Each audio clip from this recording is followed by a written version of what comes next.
حاضرین سامعین اور ناظرین، آج انشاءاللہ ہم سورۃ الحج اور سورۃ المؤمنون کے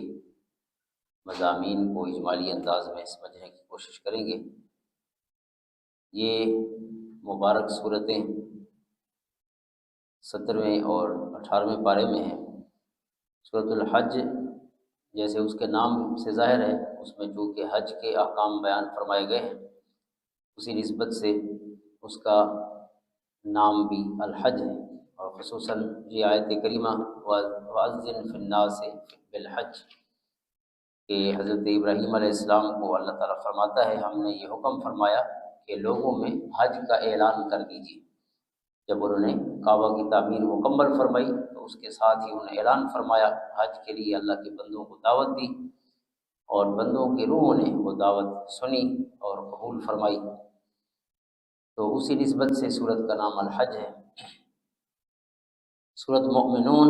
جیسے اس کے نام سے ظاہر ہے، مومنون کے ذکر سے شروع ہوتی ہے۔ قد افلح المؤمنون، ایمان والوں کی صفات بیان فرمائی گئی ہیں شروع میں ہی، اسی نسبت سے اس کا نام ہے۔ تو سورت حج جیسے اس کے نام سے ظاہر ہے، حج کے احکام پر مشتمل ہے، لیکن اس کے مکی مدنی ہونے میں اختلاف ہے کہ یہ مکی صورت ہے یا مدنی صورت ہے۔ اس کی وجہ یہ ہے کہ اس میں مکی آیات بھی ہیں اور مدنی آیات بھی ہیں، اور تقریباً ہاف ہاف ہے، آدھی مکی ہے آدھی مدنی ہے۔ مثلا شروع میں جو 24 آیات ہیں مسلسل، وہ پیورلی مکی آیات ہیں، ان کا موضوع بھی اور ان کا انداز بھی وہی مکی آیتوں والا ہے۔ جبکہ اس کے آگے پھر حج کی آیات ہیں، اور حج چونکہ مدینہ میں فرض ہوا، مکہ میں صرف نماز فرض ہوئی، اس کے علاوہ کوئی اور عبادات میں سے کوئی چیز فرض نہیں ہوئی مکہ میں۔ نماز کے بعد یعنی حج بھی اور زکوٰۃ بھی، اور پھر حج تو خیر بالکل آخر میں جا کے 9 ہجری میں فرض ہوئی، لیکن اس سے پہلے جو ہے روزے اور زکوٰۃ یہ 2 ہجری میں۔ اس طرح تمام یعنی احکام باقی نماز کے علاوہ سب مدینہ میں ہی مشروع ہوئے، تو حج کا حکم بھی مدینہ میں ہی آیا ہے فرضیت کا۔ تو ظاہر ہے پھر حج سے متعلق جو آیات ہیں ان کا تعلق بھی مدینہ سے ہونا چاہیے، تو لہٰذا یہ مدینہ طیبہ میں اترنے والا حصہ قرآن ہے۔ لیکن اس کے بعد پھر کچھ آیات ہیں جن کا تعلق اللہ تعالیٰ کی وحدانیت سے ہے، حیات بعد الموت سے ہے، وقوع قیامت سے ہے، اور خصوصاً جو گزشتہ امتوں کے احوال ہیں ان سے عبرت حاصل کرنے سے ہے۔ تو ظاہر ہے وہ بھی مکی انداز ہے۔ حضرت نوح علیہ السلام کی قوم کا ذکر ہے، حضرت ابراہیم، حضرت لوط اور دیگر اقوام کا ذکر ہے جن پر اللہ تعالیٰ کی طرف سے امتحان آیا، تو وہ بھی پھر مکی آیتیں ہیں۔ اور آخر میں جو آیات ہیں اس میں ایک ایمان والوں سے خطاب والی آیت بھی ہے، یا ایھا الذین آمنوا ارکعوا واسجدوا واعبدوا ربکم وافعلوا الخیر۔ تو ایمان والوں سے خطاب بھی کسی مکی صورت میں نہیں ہوا، مدنی صورتوں میں ہوا ہے، تو یہ آیتیں بھی مدنی ہیں جو آخر میں ہیں۔ تو لہٰذا اس کو ہم ٹرانزیشنل پیریڈ کی صورت کہہ سکتے ہیں۔ ٹرانزیشنل پیریڈ سے مراد ہے کہ حضور علیہ السلام کی تبدیلی یا آپ کی ہجرت مکہ سے مدینہ، تو کچھ حصہ مکہ میں نازل ہوا اور پھر کچھ حصہ مدینہ میں نازل ہوا۔ اور پھر اس سورت الحج اور اس سے پچھلی صورت جو ہم نے پڑھی ہے سورۃ الانبیاء،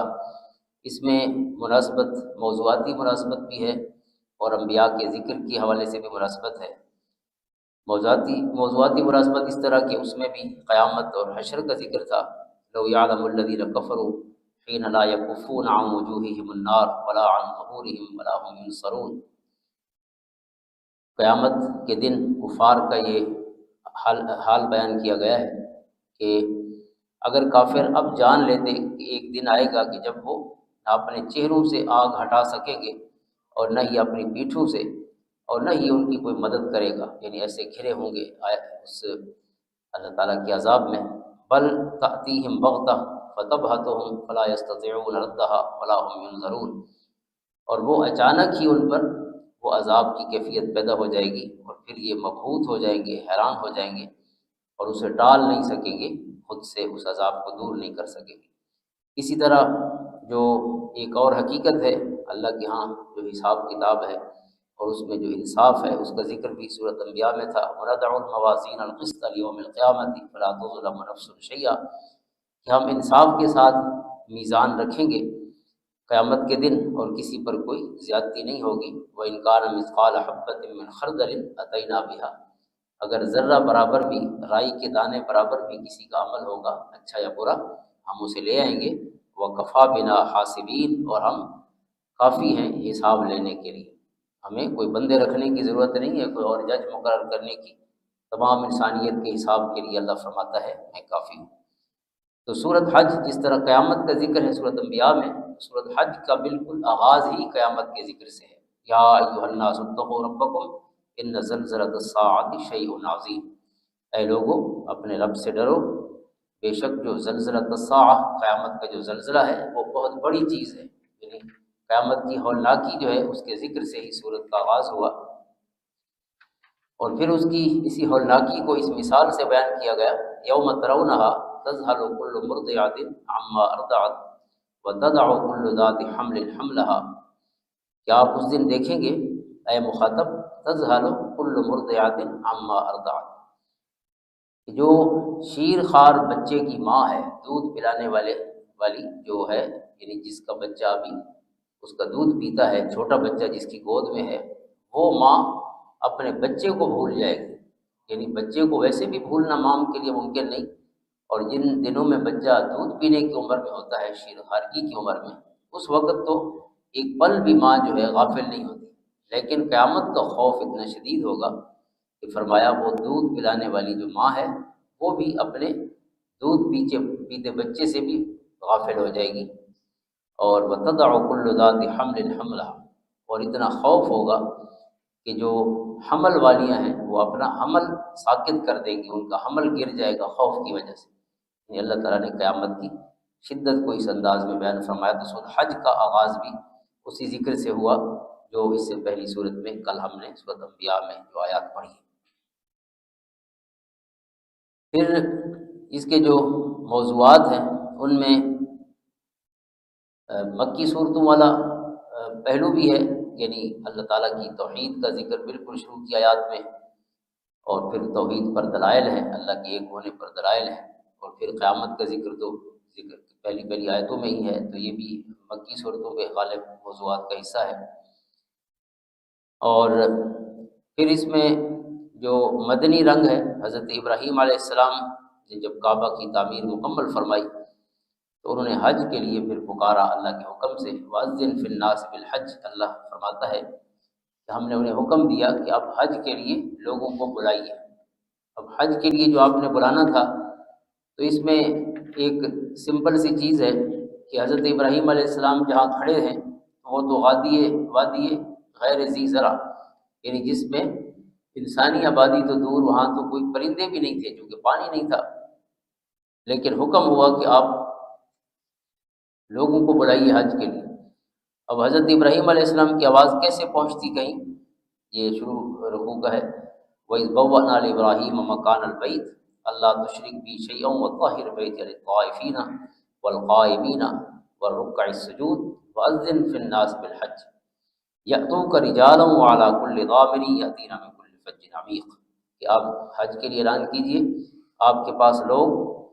پیدل بھی آئیں گے اور دبلی پتلی اونٹنیوں پر سوار ہو کے بھی ہر دور دراز راستے سے آئیں گے، آپ اعلان کیجیے۔ تو حدیث پاک میں ہے کہ حضرت ابراہیم علیہ السلام جبل ابو قبیس پر کھڑے ہوئے اور آپ نے اعلان کیا، لیکن پہلے اللہ کی بارگاہ میں عرض کیا کہ میری بات سنے گا کون، میری آواز کس تک جائے گی؟ تو اللہ نے فرمایا وَأَذِّن وَعَلَيَّ الْإِبْلَاغُ، کہ آپ اعلان کیجئے، پہنچانا میرا کام ہے، اللہ پہنچائے گا۔ فرمایا جتنی روحیں تھیں خوش بخت جن کو یہ سعادت حاصل ہونی تھی، تو انہوں نے لبیک اللہم لبیک کہا، اور جس نے جتنی دفعہ یہ مبارک حاضری پیش کی، اللہ تعالیٰ اسے اتنی دفعہ اس سفر کی سعادت عطا فرمائے گا۔ تو ایک اور اس میں بڑی اہم چیز ہے اس صورت میں کہ جب مکہ کا ذکر ہوا تو اللہ تعالیٰ نے فرمایا سواء العاکف فیہ والباد، یہ جو مکہ ہے مسجد حرام ہے، یہاں پہ مقامی اور باہر سے آنے والا دونوں برابر ہیں، یہ اللہ کا گھر ہے، پورا شہر گویا حرم ہے، تو یہاں کوئی یہ نہ سمجھے کہ وہ یہاں کا باسی ہے تو وہ اپنے آپ کو دوسروں سے افضل سمجھے یا زیادہ حقدار سمجھے مکہ کا۔ فرمایا مکہ پر تمام انسانوں کا، ایمان والوں کا حق برابر ہے۔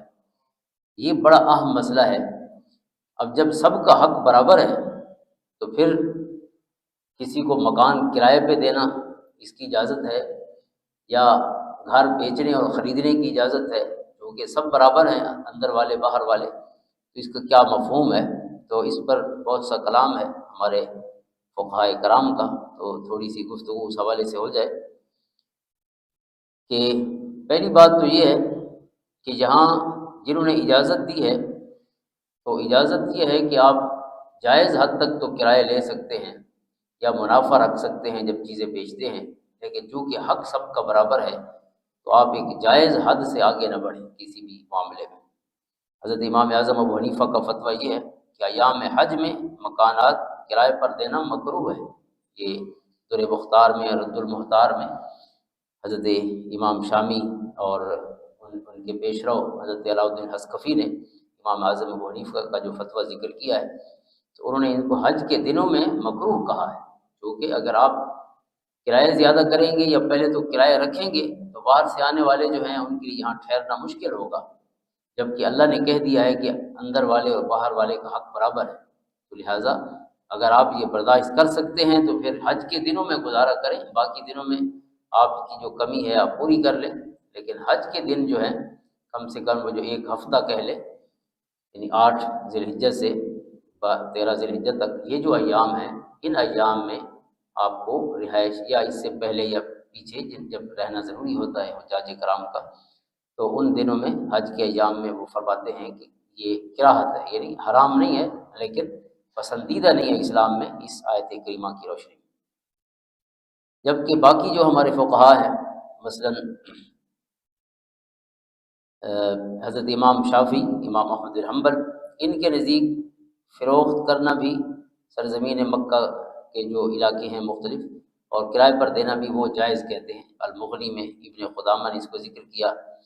اور امام مالک کے نزدیک جو ہے مطلقاً جائز نہیں، وہ کہتے ہیں نہ حج کے دنوں میں نہ عام دنوں میں کرایہ نہیں لینا چاہیے مکہ میں، اس آیت کا تقاضا یہ ہے۔ امام ابو حنیفہ رحمۃ اللہ تعالیٰ علیہ کے نزدیک ایام میں حج میں تو کرایہ مکروہ ہے، لیکن باقی ایام میں وہ کہتے ہیں کہ کرایہ لینا جائز ہے، اور فروخت مطلقاً جائز ہے، بیچنا یا خریدنا اس کی تو اجازت ہے، لیکن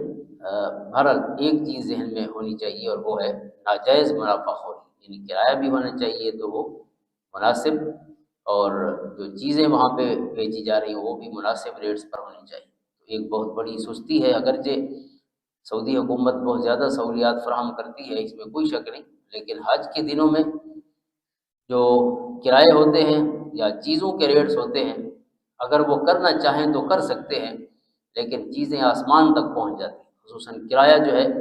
جہاں 5 ریال کرایہ ہوتا ہے حج کے یہ 5-7 ایام ہیں، وہاں 100 ریال آپ سے، بلکہ کئی 100 ریال مانگتے ہیں ایک سواری کا۔ تو کیا حکومت اس پہ کنٹرول نہیں کر سکتی؟ یعنی امام اعظم فرما رہے ہیں اور امام مالک بھی فرما رہے ہیں کہ ان دنوں میں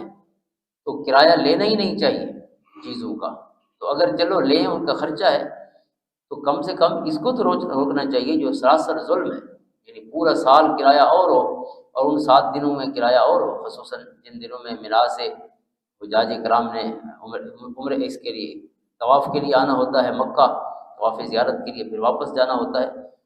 تو بہت زیادہ کرایہ ہوتا ہے۔ بہرحال اس میں یہ انتہائی سستی پائی جاتی ہے سعودی گورنمنٹ کی طرف سے، جس کو کنٹرول کرنا ضروری ہے۔ تو بہرحال یہ یعنی اتنا سینسٹیو معاملہ ہے سواء العاقب فی والباد، کہ جس کو جس طرح سینسٹیو سمجھنا چاہیے تھا اس طرح سمجھا نہیں جا رہا۔ بہرحال فقہا نے اجازت دی ہے، کیونکہ اگر وہ کرایہ نہ لیں، بالکل ہی نہ لیں، تو پھر یہ ہے کہ جو مینٹیننس ہے وہ نوکر رکھتے ہیں، صفائی کا انتظام ہے، پانی کی اویلیبلٹی ہے، بہت سا کام ہوتا ہے، تو ظاہر ہے پھر ان کے لیے اسے مینٹین کرنا ممکن نہیں ہوگا۔ تو لہٰذا اجازت تو ہے،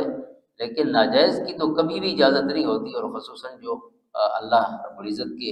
اس عظیم فرض کی ادائیگی کے لیے وہاں پہنچے ہوں تو انہیں لوٹنا جو ہے اس کی گنجائش تو بہرحال کوئی سلیم صاحب فطرت سلیمہ جو ہے وہ نہیں دے سکتا۔ اور پھر حج کا چونکہ حکم ہے تو پھر حج کے کچھ مناسک بھی یہاں بیان ہوئے ہیں۔ سورۃ بقرہ میں بھی حج کے کچھ احکام بیان ہوئے، کچھ یہاں پہ بیان ہوئے، اور یہاں زیادہ تفصیل سے جو ہے حج پر جو قربانی کے جانور پیش کیے جاتے ہیں اللہ تعالیٰ کی رضا کے لیے، ان کا ذکر بھی تفصیل کے ساتھ ہے، اور انہیں بھی شعائر اللہ کا حصہ کہا گیا ہے، وہ بھی اللہ کی نشانیوں میں سے ہیں، اور جتنے بابرکت مقام ہیں وہاں پہ سب شاعر اللہ کا حصہ ہیں۔ جیسے سورۃ بقرہ میں فرمایا گیا ان الصفا والمروۃ من شعائر اللہ، اور یہاں فرمایا گیا ذالک ومن یعظم شعائر اللہ فانھا من تقوی القلوب، کہ حقیقت یہ ہے کہ اور جو ادب و احترام کرتا ہے اللہ تعالیٰ کی نشانیوں کا، جو یہ احترام اس وجہ سے ہے کہ دلوں میں تقوی کی دولت موجود ہے۔ تو جس چیز کی نسبت اللہ کی ذات سے ہو، اس کے محبوب بندوں کے ساتھ ہو، تو اس کا احترام کرنا جو ہے یہ فرمایا دل کے متقی یا دل میں تقوی کی دولت موجود ہونے کی علامت ہے۔ اور قربانی کے جانوروں کے حوالے سے خصوصاً فرمایا کہ اللہ تک تمہارے چمڑے کھالیں نہیں پہنچتی، نہ خون پہنچتا ہے، نہیں ینال اللہ لحومها ولا دماؤها ولکن ینالہ التقوی منکم، گوشت یا خون اللہ تک نہیں پہنچتے بلکہ اللہ کی ذات تک تمہارا دلوں کا تقوی پہنچتا ہے۔ تو اس وجہ سے یہ جو قربانی کا جانور پیش کیا جاتا ہے وہ حج کے موقع پر ہو یا اپنے گھر میں ہو، جب قربانی کا ہم ایک سنت ابراہیمی ادا کرتے ہیں تو اس میں مقصود اللہ کی رضا ہونی چاہیے اور اخلاص دل میں موجود ہونا چاہیے۔ اس کے بعد پھر جہاد کا حکم ہے۔ جہاد کا حکم بھی اس کو یعنی مدنی رنگ دیتا ہے اس صورت کو، جس طرح حج کا حکم مدنی رنگ دیتا ہے، تو جہاد بھی چونکہ مدینہ میں فرض ہوا، اور یہ بالکل ایک رکوع کا آغاز ہے، اذن للذین یقاتلون بانہم ظلموا، کہ اذن دے دیا گیا ہے جہاد کا ان مظلوموں کو جن سے جنگ کی جاتی ہے۔ یعنی مکہ میں مسلمانوں کو ریٹیلیٹ کرنے کی یا بدلہ لینے کی، انتقام لینے کی اجازت نہیں تھی۔ یہاں صرف یعنی پیسیو ریزسٹنس تو تھی، لیکن ایکٹیو ریزسٹنس، ایک ایکٹیو مزاحمت کی اجازت نہیں تھی کہ آپ ان کے خلاف کھڑے ہو جائیں یا ان سے لڑائی کریں۔ مکہ میں 13 سال تک اجازت نہیں تھی۔ جب مدینہ طیبہ میں حضور صلی اللہ علیہ وسلم تشریف لے جا رہے ہیں تو اس وقت یہ حکم پھر اجازت دے دی گئی کہ اب تمہیں اجازت ہے کہ جن پر ظلم ہوا ہے وہ ریٹیلیٹ اور انتقام لے سکتے ہیں۔ اور پھر اس میں ایک آیت کریمہ بہت اہم ہے، کیونکہ مدینہ طیبہ جب حضور تشریف فرما ہوئے تو اللہ تعالیٰ نے آپ کو گویا یہ سٹی اسٹیٹ عطا فرمائی، پہلی اسلامی شہری ریاست، ایک شہر پر مشتمل 4 مربع کلومیٹر پر مشتمل پہلی اسلامی ریاست کی بنیادیں رکھی اللہ تعالیٰ کے فضل سے۔ یعنی ادھر مظلومی اور ایک قسم کی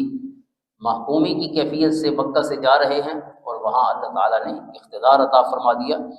تو جب اسلامی ریاست قائم ہوئی تو اس آیت میں یہ گویا پہلا مینیفیسٹو ہے اسلامی ریاست کا، یا فرسٹ سٹی اسٹیٹ آف اسلام، جو مدینہ طیبہ کے شہر کی صورت میں تھی،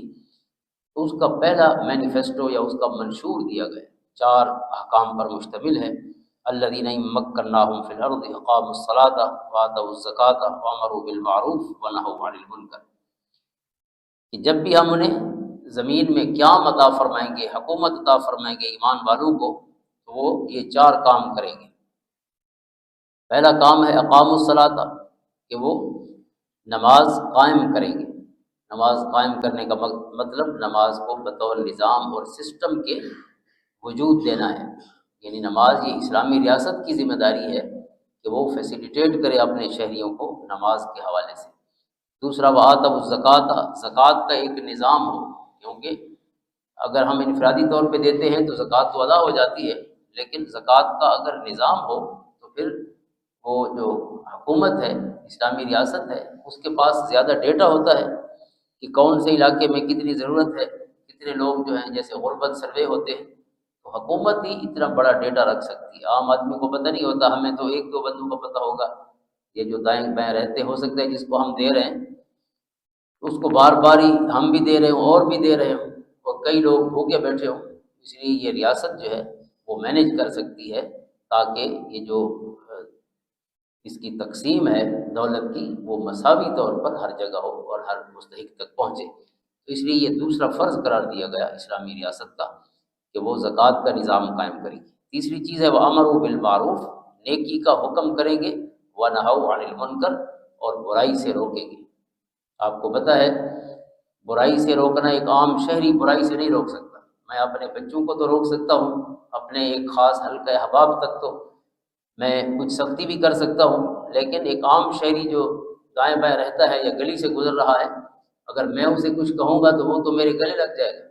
تو یہ تو وہ ایک فساد شروع ہو جائے گا گلی محلے میں۔ اگر ہر بندہ ڈنڈا لے کر لوگوں کی اصلاح شروع کر دے تو یہ کام حکومت کر سکتی ہے۔ نہی عن المنکر کا جو سختی والا کام ہے، یہ پہلو عام آدمی کے لیے نہیں ہے کہ وہ لوگوں کے ڈنڈا لے کے لوگوں کے پیچھے پڑ جائے۔ اپنے اس حلقے تک جہاں تک میں سختی کر سکتا ہوں وہ تو ٹھیک ہے، لیکن اب کوئی گلی سے گزر رہا ہے اور پھر میں اس کو برائی سے اس انداز میں روکوں، جو ہاتھ سے روکنا کہا جاتا ہے، تو ہاتھ سے روکنا ریاست کا کام ہے، اس کی پولیس ہوگی، اس کے بندے ہوں گے، وہ روکے گی۔ تو لہٰذا اس لیے وجہ سے یہ چوتھا اس کا فرض بیان کیا گیا ہے اسلامی ریاست کا۔ اور حضور صلی اللہ علیہ وسلم جب مدینہ طیبہ تشریف فرما ہوئے تو انہی چار بنیادوں پر پھر آپ نے وہ جو ریاست ہے اس کو کھڑا فرمایا، جو پھیلتے پھیلتے صرف 10 سال کے عرصہ میں 32.5 لاکھ مربع کلومیٹر تک پھیل گئی۔ پورا عرب پیننسولا جس میں آج 7 ملک پورے ہیں اور 2 ملک آدھے ہیں، یہ سارا ایریا جو ہے حضور کی حیات ظاہری میں آپ کے وصال سے پہلے پہلے اللہ تعالیٰ نے اسلامی ریاست کی حدود میں شامل فرما دیا۔ پھر جیسے عرض کیا ہے کہ آگے کچھ آیات ہیں 42 سے 48 تک، جن میں گزشتہ اقوام کا ذکر ہے کہ انہوں نے کیسے انبیاء کو جھٹلایا اور کیسے ان پر عذاب آیا۔ اسی طرح پھر ہجرت کرنے والوں کی شان اور عظمت بیان کی گئی ہے۔ ظاہر ہے کہ چونکہ ہجرت کے موقع پر یہ سورہ مبارکہ نازل ہوئی تو مہاجرین کی خاص طور پہ شان بیان کی گئی ہے۔ والذین ہاجروا فی سبیل اللہ، جو لوگ اللہ کے راستے میں ہجرت کرتے ہیں، ثم قتلوا او ماتوا لیرزقنہم اللہ رزقا حسنا، جنہوں نے ہجرت کی اللہ کے راستے میں پھر وہ قتل کر دیے گئے یا طبی طور پر یا یعنی جیسے موت آ جاتی ہے اس طرح فوت ہو گئے، لیرزقنہم اللہ رزقا حسنا، اللہ فرماتا ہے کہ اللہ تعالیٰ انہیں بہترین رزق عطا فرمائے گا، یعنی جزا عطا فرمائے گا اس ہجرت کی۔ تو یہ چونکہ ہجرت کے موسم میں آیات نازل ہوئی تو ان کا تعلق بھی پھر اسی مدنی رنگ سے ہے، یا یوں سمجھیے کہ ٹرانزیشنل پیریڈ یا اس جو تبدیلی تھی مکہ سے مدینہ کی طرف اس کے ساتھ۔ اور پھر اللہ تعالیٰ کی قدرت کی نشانی آگے بیان فرمائی گئی ہیں جو مکی صورتوں کا رنگ ہے۔ تو یہ مکی مدنی صورت آیتیں جو ہیں یہ الگ الگ کر کے اس میں نہیں ہیں، بلکہ شروع میں مکی ہیں، پھر مدنی، پھر مکی، پھر مدنی، اس طرح آخر تک۔ تو آخر میں جو ہے اس میں معبودان باطل کا ذکر ہے، جو مکی صورتوں کا ایک مزاج ہے، اس انداز میں بیان فرمایا گیا۔ اور ویسے اگر دیکھیں کہ یہ جو آخری 6 آیتیں ہیں یہ ایک انداز سے پورے اسلام کا خلاصہ ہے۔ مکی مدنی احکام جو عقائد ہیں، مکی صورتوں میں عقائد زیادہ بیان فرمائے گئے، تو عقائد بھی اور پھر جو اعمال ہیں، احکام ہیں، ان سب کا خلاصہ ہے۔ یہ یوں سمجھیے کہ جب مدینہ طیبہ کی طرف حضور منتقل ہو رہے ہیں، ہجرت فرما رہے ہیں، تو مکہ کی ساری 86 صورتوں کا خلاصہ ان 6 آیتوں میں فرما دیا گیا ہے، اور پھر آنے والی جو 28 صورتیں اترنی تھی گویا ان کا ایک ابتدائیہ عطا فرما دیا گیا ہے ان آخری رکوع جو ہے سورۃ حج کا۔ اس میں مثلاً جو احکام ہیں، خصوصاً پہلے تو انسانیت کو خطاب ہے، یعنی یہ جو 6 آیتیں ہیں پھر یہ 2 حصوں میں ہیں۔ پہلی 4 آیتیں انسانیت کو خطاب اور آخری جو 2 آیتیں ہیں وہ ایمان والوں کو خطاب۔ یا ایھا الناس ضرب مثل فاستمعوا لہ، اے لوگو تمہیں مثال بیان کی جاتی ہے، اسے توجہ سے سنو۔ جنہیں تم اللہ کو چھوڑ کر پکارتے ہو، ان کی عبادت کرتے ہو، لن یخلقوا ذبابا ولو اجتمعوا لہ، وہ ایک پکھی بھی پیدا نہیں کر سکتے اگرچہ سب اکٹھے بھی ہو جائیں۔ اور مکھی پیدا کرنا تو دور کی بات ہے، وَإِن يَسْلُبْهُمُ الذُّبَابُ شَيْئًا لَا يَسْتَنقِذُوهُ مِنْهُ، اگر کوئی مکھی ان سے کچھ چھین لے تو اسے واپس بھی نہیں لے سکتے۔ ضعف الطالب والمطلوب، یہ بڑا اہم جملہ ہے اور ایک حقیقت ہے جس کو قرآن نے بیان فرمایا ان خوبصورت لفظوں میں۔ فرمایا کہ مانگنے والا بھی کمزور ہے اور جس سے مانگا جا رہا ہے وہ بھی کمزور ہے۔ خود بھی ہم طالب جو ہے جو دعا مانگ رہا ہے یا بتوں سے کوئی امید کر رہا ہے وہ بھی کمزور ہے، اور جن سے امید کر رہا ہے انہیں اپنے ہاتھ سے گھڑا ہے اور بنایا ہے، تو مخلوق جو ہے اس نے کیا مدد کرنی ہے کسی مخلوق کی۔ لہٰذا یہ کفار مکہ کو کہا گیا کہ جن بتوں کے سامنے تم جھکتے ہو ان کی یہ حیثیت ہے کہ ایک مکھی اگر کوئی چیز چھین کے لے جائے اسے واپس بھی نہیں لا سکتے۔ پھر فرمایا ما قدر اللہ حق قدری، انہوں نے اللہ کی ویسے قدر نہیں کی جیسے اللہ کی قدر کرنی چاہیے۔ ان اللہ لقوی عزیز، بے شک اللہ تعالیٰ بہت طاقتور ہے، بہت غالب ہے۔ اور پھر فرمایا اللہ تعالیٰ انسانوں میں سے اور فرشتوں میں سے اپنے رسول پیغام پہنچانے کے لیے منتخب فرماتا ہے، بے شک وہ سننے والا دیکھنے والا ہے۔ اللہ تعالیٰ ظاہر اور مخفی سب کو جانتا ہے، اسی کی طرف تمام معاملات لوٹائے جائیں گے۔ تو یہ 4 آیتیں جو ہیں یوں سمجھیے کہ مکی پورے احکام کا خلاصہ ہیں عقائد کا، اور اگلی 2 آیتیں جو ہیں وہ مدنی احکام کا خلاصہ ہے۔ یا ایھا الذین آمنوا ارکعوا واسجدوا واعبدوا ربکم وافعلوا الخیر لعلکم تفلحون، اے ایمان والو، اس میں کئی چیزیں ہیں۔ ارکعوا واسجدوا، رکوع کرو سجدہ کرو، یعنی نماز کا حکم ہے، اور پھر اعبدوا ربکم، اللہ کی عبادت کرو۔ عبادت سے مراد ہر معاملے میں اللہ کی اطاعت ہے، اوامر اور نواہی۔ اللہ نے جو کام کرنے کا حکم فرمایا اسے اپنانا ہے، جس سے روکا ہے اس سے رکنا۔ تو اعبدوا ربکم میں تمام اوامر و نواہی آ گئے، اور وفعلوا الخیر، اس میں تمام اخلاقیات اور صلہ رحمی اور اس طرح کے احکام سارے اس میں آ گئے۔ افعلوا الخیر میں کہ نیکی کا کام کرو، تو نیکی میں صلہ رحمی، رشتہ داروں کے ساتھ جو حسن سلوک کے احکام ہیں، یا اخلاق، سچ بولنا، انصاف کرنا، اس طرح کے جتنے اور اخلاقی احکام ہیں یہ سب اس کا حصہ ہے۔ سچ بولنا ہو گیا یا صبر ہو گیا، اس طرح کے سارے احکام۔ پھر اگلی آیت میں جہاد کا حکم ہے، وجاہدوا فی اللہ حق جہادی، کہ اللہ کے راستے میں ایسے جہاد کرو جیسے جہاد کرنے کا حق ہے۔ اور پھر اس میں مسلمانوں کو فرمایا گیا هو اجتباکم، اللہ نے تمہیں چنا ہے،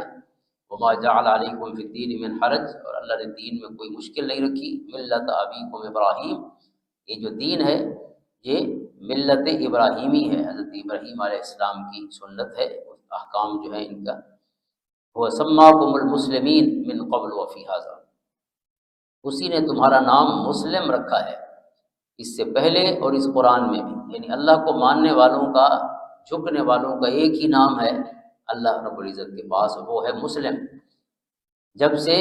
حضرت آدم علیہ السلام تشریف لائے، اللہ کے احکام کا نزول ہوا اور ماننے والے شروع ہوئے، تو ہر ماننے والا اللہ رب العزت کے ہاں مسلم ہے۔ اور اس میں بھی فی ھذا، اس قرآن میں بھی تمہارا یہی نام ہے، لہٰذا اس نام سے محبت کرو، کیونکہ یہ اللہ کو محبوب نام ہے اور اس کا رکھا ہوا نام ہے کہ ہم سب الحمدللہ مسلم ہیں۔ لیکون الرسول شہیدا علیکم وتکونوا شہداء علی الناس، رسول تم پر گواہ ہوں گے اور تم لوگوں پر گواہ ہوں گے، جو شہادت علی الناس کا منصب ہے، اس کا تفصیلی ذکر پھر سورۃ بقرہ میں ہوا یا بعد کی صورتوں میں۔ فاقیموا الصلاۃ وآتوا الزکاۃ واعتصموا باللہ، نماز قائم کرو، زکوٰۃ دو، اور اللہ کی رسی کو مضبوطی سے تھامے رکھو، اللہ کو مضبوطی سے تھامے رکھو، یعنی اللہ کے ساتھ جڑے رہو۔ ہوا مولاکم فنعم المولا ونعم النصیر، وہی تمہارا دوست ہے، وہی کارساز ہے، وہ بہترین مددگار ہے۔ خالق کائنات کے ساتھ اللہ تعالیٰ اپنی ذات کے ساتھ جڑنے کی توفیق عطا فرمائے۔ تو یہ آخری رکوع جو ہے یوں سمجھیں یہ مکی مدنی تمام احکام کا ایک لحاظ سے خلاصہ ہے۔ اگلی سورہ مبارکہ سورۃ مومنون، جو اس کا جو مصحفی ترتیب ہے 23 ہے، سورۃ حج 22 نمبر پر ہے، اس کا نزولی ترتیب 23 اور نزولی ترتیب 74 ہے اور مصحفی ترتیب 23 ہے۔ 118 آیات پر مشتمل ہے یہ سورہ مبارکہ، اور پچھلی سورت جو ختم ہو رہی ہے یعنی سورۃ حج، ایمان والوں کے ذکر پر یا ان کی تعریف پر، ان کے خطاب پر ختم ہوئی ہے، اور سورۃ مومنون پھر انہی ایمان والوں کی صفات سے شروع ہو رہی ہے۔ قد افلح المؤمنون، بے شک وہ ایمان والے کامیاب ہو گئے جن میں اللہ تعالیٰ نے صفات بیان فرمائی، جو نماز عجز و نیاز سے خشوع سے نماز پڑھتے ہیں، جو بیہودہ محفلوں سے، بیہودہ چیزوں سے منہ پھیرتے ہیں، اور جو اپنے نفس کو پاک کرتے ہیں اور جو اپنی عزتوں کی حفاظت کرتے ہیں، اور پھر ان کی صفت ہے کہ جو اپنی امانتوں اور اپنے وعدوں کی پاسداری کرتے ہیں،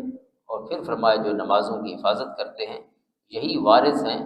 فردوس کے، جنت الفردوس کے وارث یہی لوگ ہیں، اور یہ اس میں ہمیشہ رہیں گے۔ یہ صورت مومنون کا آغاز ہی ایمان والوں کی صفات سے، اور پھر ایمان والوں کی کچھ اور صفات بھی آگے بیان فرمائی گئی ہیں، کیونکہ یہ تو صفات یہاں پہ اکٹھی بیان ہوئی ہیں، اور باقی صفات آگے، یا ایھا الرسل کلوا من الطیبات واعملوا صالحا، ایک تو حکم ہو گیا رسولوں کو کہ پاک چیزیں کھاؤ اور اچھے عمل کرو، تو اسی رکوع میں پھر ایمان والوں کی صفات بھی ہیں۔ ان الذین ہم من خشیت ربہم مشفقون، یعنی ایمان والے وہ ہیں کہ جو اپنے رب کی خشیت دل میں خوف رکھتے ہیں، والذین ہم بآیات ربہم یؤمنون، جو اللہ کی آیتوں پر ایمان رکھتے ہیں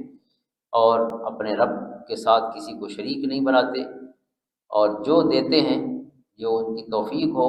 والذین یؤتون ما آتوا وقلوبہم وجلہ، اور ان کے دلوں میں اللہ کا ڈر موجود ہوتا ہے، انہم الی ربہم راجعون، اس حقیقت اور اس خیال سے کہ وہ اپنے رب کی طرف پلٹنے والے ہیں۔ تو ایمان والوں کی صفات درمیان میں بھی بیان ہوئی ہیں، اور پھر اس سورہ مبارکہ میں شروع میں ہی ایمان والوں کی صفات کے بعد تخلیق انسانی کے مختلف مراحل ان کو بیان فرمایا گیا ہے کہ انسان کو اللہ تعالیٰ نے کس چیز سے پیدا فرمایا، مٹی سے پیدا ہوا، پھر مٹی نطفہ میں بدلی، نطفہ علقہ میں بدلا، علقہ مضغہ میں بدلا، مضغہ پھر اس پر اللہ نے ہڈیوں میں اسے بدل دیا، پھر اس پر گوشت چڑھا دیا، ثم انشأناه خلقا آخر، پھر اتنا خوبصورت انسان بن گیا۔ یعنی اس کی جو پہلی کیفیت ہے انسان کی، جیسے سورۃ طہر میں فرمایا لم یکن شیئا مذکورا، انسان پر ایک وقت ایسا بھی گزرا ہے، هل اتى علی الانسان حین من الدہر لم یکن شیئا مذکورا، انسان قابل ذکر چیز ہی نہیں تھا، یعنی وہ گندگی جو کپڑے پہ لگ جائے تو وہ بھی پلید ہو جائے، یہ انسان کی ایک حقیقت تھی کسی دور میں، تو اس کا کیا ذکر کیا جائے، تو لیکن اللہ تعالیٰ نے اس کو یہ خوبصورت پیکر عطا فرما دی۔ اور پھر اللہ تعالیٰ کی قدرت کی نشانیاں جیسے سورۃ حج میں بیان ہوئی ہیں، یہاں سورۃ مومنون تو مکی صورت ہے، اس میں تو زیادہ تفصیل کے ساتھ انہیں بیان فرمایا گیا جیسے مکی صورتوں کا موضوع ہے۔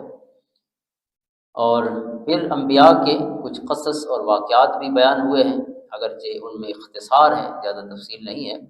حضرت نوح علیہ السلام کی قوم کا ذکر ہے، قوم عاد کا، قوم سمود کا، حضرت ابراہیم علیہ السلام کی قوم کا، قوم لوط کا، اصحاب مدین کا، حضرت موسیٰ علیہ السلام کے جھٹلائے جانے کا ذکر ہے۔ یعنی یہ سورۃ حج اور سورۃ مومنون میں دونوں میں یعنی یہ انبیاء کا ذکر مبارک موجود ہے، اس میں بھی ظاہر وہ مکی آیات ہیں سورۃ حج میں، اور یہاں اس سورت میں جو ذکر ہے حضرت نوح علیہ السلام کا ہے، اور حضرت موسیٰ اور حضرت ہارون اور حضرت عیسیٰ علیہ السلام ان کا ذکر ہے، جبکہ سورۃ حج میں حضرت ابراہیم، قوم لوط، اصحاب مدین اور حضرت موسیٰ علیہ السلام کا ذکر موجود ہے۔ اس میں پھر جو دلائل ہیں اللہ تعالیٰ کی ذات پر، اس میں پوری کائنات جو ہے اس میں سے بھی ہیں عالم صغیر اور عالم کبیر۔ عالم صغیر سے مراد خود انسان ہے، اس کا اپنا وجود ہے، اور عالم کبیر جو ہے وہ پوری دنیا ہے۔ عالم صغیر تو جیسے شروع میں عرض کیا ہے کہ انسان کی تخلیق کا ذکر ہے،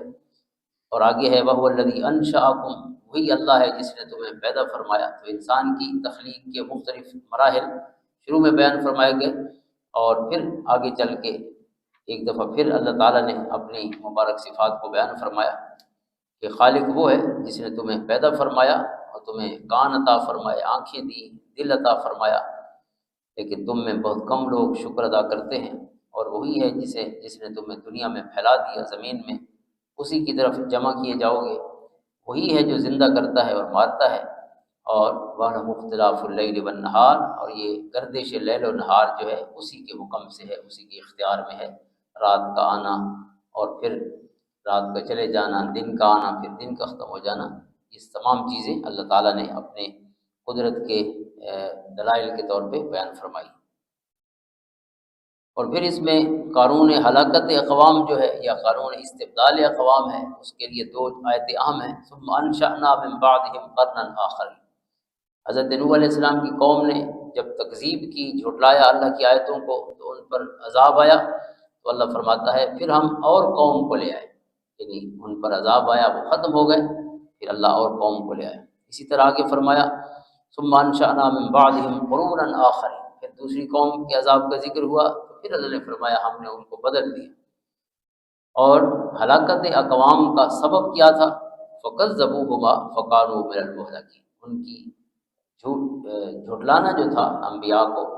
یہ ان کے ہلاک ہونے کی وجہ تھی کہ وہ انبیاء کو جھٹلاتے رہے، ان کی تکذیب کرتے رہے۔ اور دوسری وجہ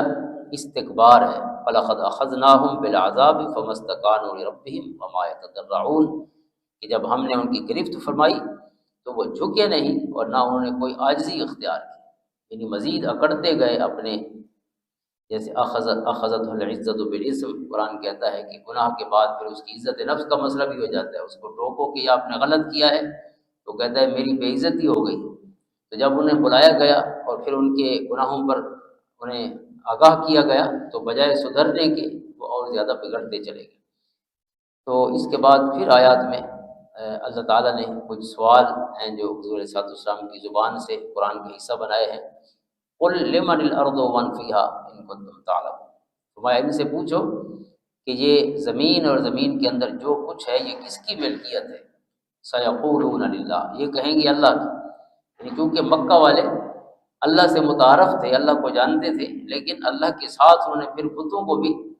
شریک بنا لیا تھا۔ تو لیکن جب تخلیق کی بات ہوتی، کسی بڑے سے بڑے جو خدائی کا دعویٰ کرنے والا تھا اس نے آج تک خلق کا دعویٰ نہیں کیا، رب ہونے کا دعویٰ تو کیا ہے لیکن خالق ہونے کا دعویٰ نہیں کیا، کیونکہ اگر کہا جاتا، خدا نہ خواستہ کوئی یہ دعویٰ کر بیٹھتا تو اسے کہا جاتا کہ ہاں پھر مکھی بناؤ،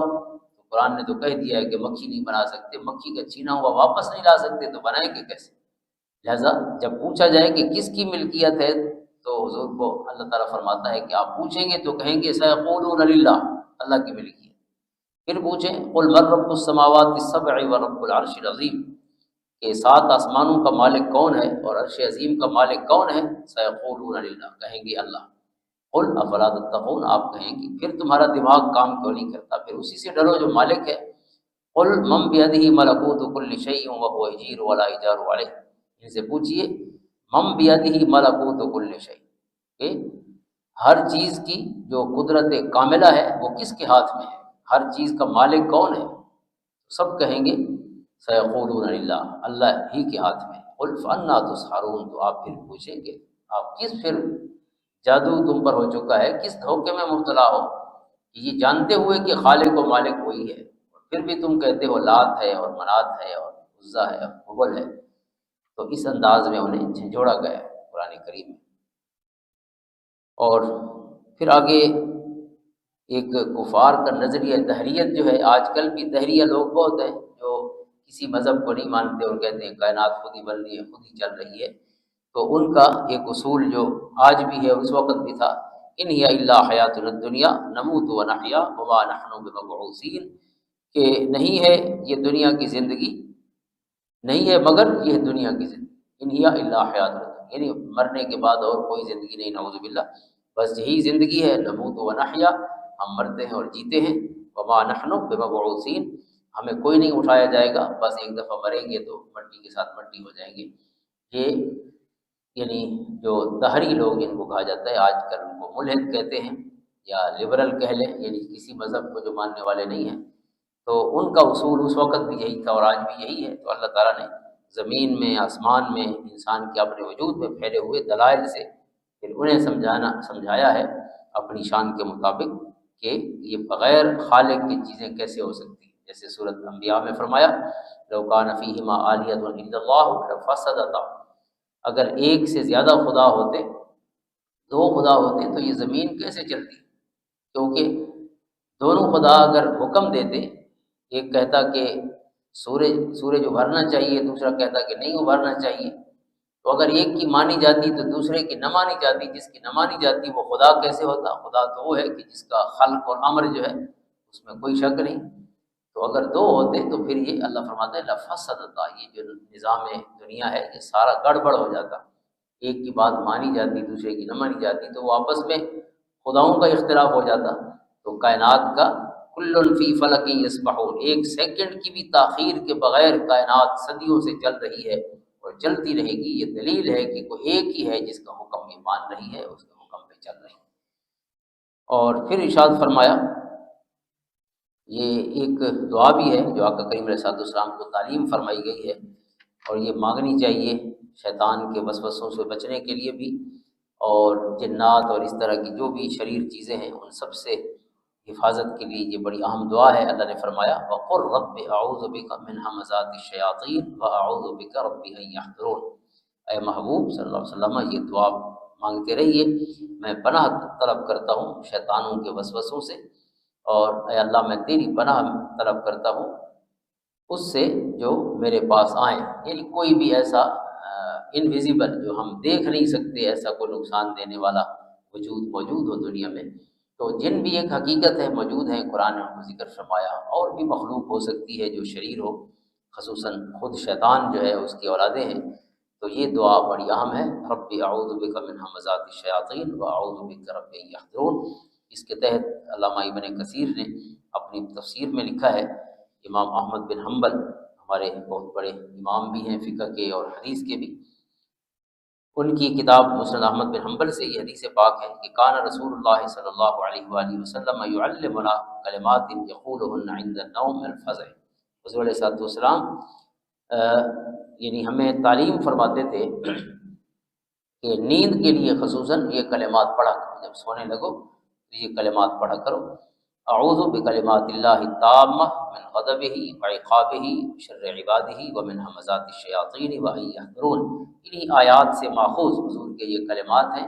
یہی آیتیں پڑھ لیں، وہ بالکل سمپل ہے، اللہ کا حکم ہے رب اعوذ بک من ہمزات الشیاطین واعوذ بک رب ان یحضرون، یہی کلمات پڑھ لیں۔ اور ان کلمات کی برکت یہ ہے کہ آپ کو انشاءاللہ نیند بڑے سکون سے آ جائے گی، خصوصاً جب کسی ذہنی پریشانی کی وجہ سے یا خیالات بعض اوقات اتنا امڑ آتے ہیں سوتے وقت کے، یا کوئی پریشانی ذہنی ٹینشن چل رہی ہو تو نیند کا مسئلہ ہوتا ہے، اور نیند کے لیے یہ بہت ہی مجرب دعا ہے۔ اور حضرت عبداللہ ابن عمر جو اس حدیث پاک کے راوی بھی ہیں، ان کا یہ معمول لکھا ہے مسند احمد میں کہ وہ اپنے تمام جو بالغ بچے تھے ان کو یہ دعا سکھاتے تھے اور کہتے تھے کہ سوتے وقت مانگا کرو، اور جو نابالغ ہوتے بچے تو کتبہا لہو فعلقہا فی عنقہ، اور جو چھوٹا بچہ ہوتا تو اسے کاغذ پر لکھ کر اس کے گلے میں ڈال دیتے، یہ جو کلمات ہیں۔ تو یہی بزرگوں کا طریقہ بھی ہے جو برکت کے لیے چھوٹے بچوں کے گلے میں ڈالے جاتے ہیں۔ یہ بچے جیسے خواب میں ڈرتے ہیں، اس طرح کے جو مسائل ہو سکتے ہیں، اللہ تعالیٰ جانتا ہے ان تمام مخلوقات کو جو کسی کو نقصان پہنچا سکتی ہیں، تو ان سب سے اللہ تعالیٰ ہی اپنے کرم سے حفاظت فرماتا ہے۔ اور پھر حضور صلی اللہ علیہ وسلم کے اخلاق حسنہ بیان ہوئے ہیں، ادفع بالتی ہی احسن السیئہ، کیونکہ حضور فرماتے ہیں ادبنی ربی واحسن تادیبی، مجھے اللہ نے ادب سکھایا ہے، اللہ نے میری تربیت فرمائی ہے اپنی شان کے مطابق۔ انبیاء کا جو معلم ہے وہ خود رب ہے ان کا، اور اسی طرح ان کا مربی بھی اللہ خود ہے، اور انہیں ادب سکھانے والا بھی اللہ خود ہے۔ تو حضور صلی اللہ علیہ وسلم کو یہ مبارک اخلاق سکھایا گیا کہ اے محبوب دور کرو اس چیز سے جو بہت بہتر ہے برائی، برائی کا بدلہ کبھی برائی سے نہ دینا اے محبوب، ہمیشہ برائی کا بدلہ اچھائی سے دینا۔ اور آخری آیت بھی بہت اہم ہے، وہ بھی دعا ہے جو حضور صلی اللہ علیہ وسلم کو تعلیم فرمائی گئی ہے، اور یہ تو ہم مانگتے بھی ہیں اور مانگنی چاہیے، جو کہ اللہ کا حکم ہے، اے محبوب یہ دعا کیا کیجئے رب اغفر وارحم وانت خیر الراحمین، اے اللہ مجھے بخش دے، مجھ پر رحم فرما، تو بہت بہترین رحم فرمانے والا ہے۔ تو اللہ تعالیٰ ہمارے حق میں بھی یہ دعا قبول فرمائے اور اچھے لوگوں کا حصہ بنائے، جو مبارک صفات ایمان والوں کی بیان ہوئی ہیں، اللہ تعالیٰ اپنی زندگیوں میں وہ رنگ پیدا کرنے کی توفیق عطا فرمائے۔ اللہم صلی علی محمد وعلی آل محمد